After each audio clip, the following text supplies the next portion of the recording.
So really, really stoked and honored to have Pat Hiban on the show. Welcome to the show, my friend. Thanks, Josh. Let's get shit done, baby. That's it, dude. That's what it's all about, baby. So, dude, you're a guy that's accomplished so much, that continues to accomplish so much. You've got a lot going on today. But before we jump into what you're doing today, man, let's rewind the clocks. Let's go back to, I don't know, high school, college, whatever that looks like. How did you end up as an entrepreneur? What was that journey like that led you into entrepreneurship? Yeah, that's a great question.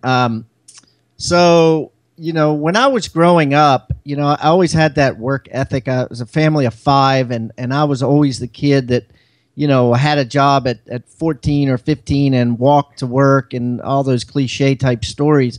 But of course, at that age, you're trading time. Well, at least I was trading time for money. I was a dishwasher at like 5 different restaurants and busboy and that sort of crap. And when I was 20 years old, I think I was like between my junior and senior year at college, I decided to go live at the beach. I live in Maryland, and the beach was Ocean City, Maryland. And I got a job slicing meats at a deli.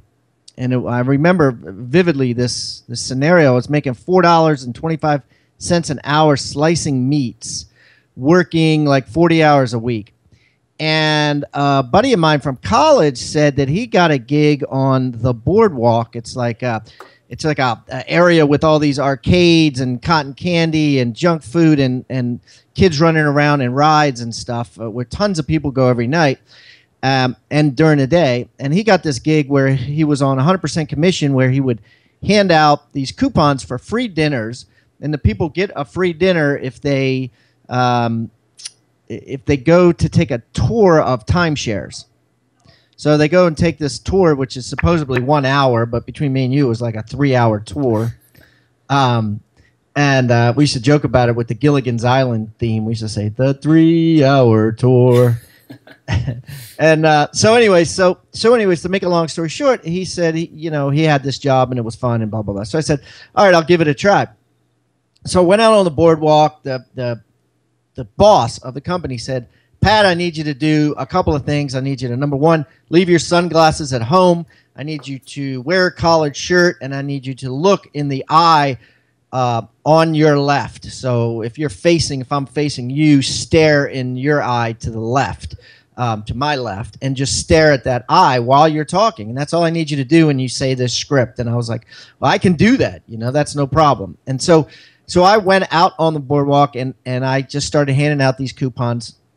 And then so the next day we went in, and there was like maybe 50 kids, right? They're all college kids. And they had this big board in the front where they showed like how many people got people to take this 3-hour tour. And everyone had a number, and I'll never forget, my number was 101. And there was this other kid, his name was Danny. They used to call him the boy next door. He had like red hair, rosy cheeks, just very gregarious. And he always got, the number 1 spot every day. And the cool part was if you got the most people in for that day, you got an extra $50. So make a long story short, I get there. There's this big crowd of kids. I'm way in the back. I don't know a soul. I'm number 101. I look up at the board. Danny's got 2 people he got in, so he got $40, which isn't bad for 5 hours or whatever on a boardwalk out in the sun. And up on the top is mine, and it says 101.5, which means I got 5 people in. That was $20 each. That's $100 and a $50 bonus. So I made $150. And this kid Danny looks at his buddies in the front, and he goes, "Who the fuck is 101?"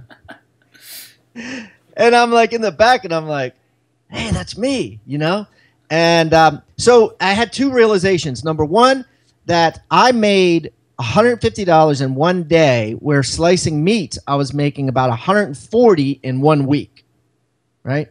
$4 an hour times, 40 hours is $160. After tax, I was making like $120, right? And I made $150 in 1 day.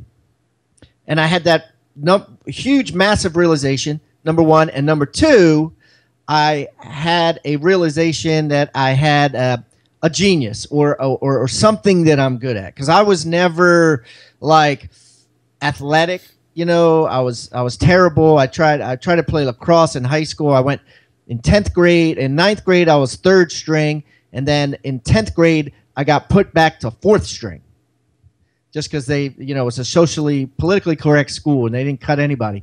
So I sucked at that. You know, I wasn't like necessarily like the dude that got all the chicks. I wasn't, you know, I felt like I didn't have much skill. And that day I realized so maybe I got something, you know, here. It's not just a coincidence that I got the winning number that day and the most on my first day. And all I did is get out there and like look people in the eye and convince them. So from that day forward, I never, ever, ever took a trading time for money job again. That was it. And that was 30 years ago.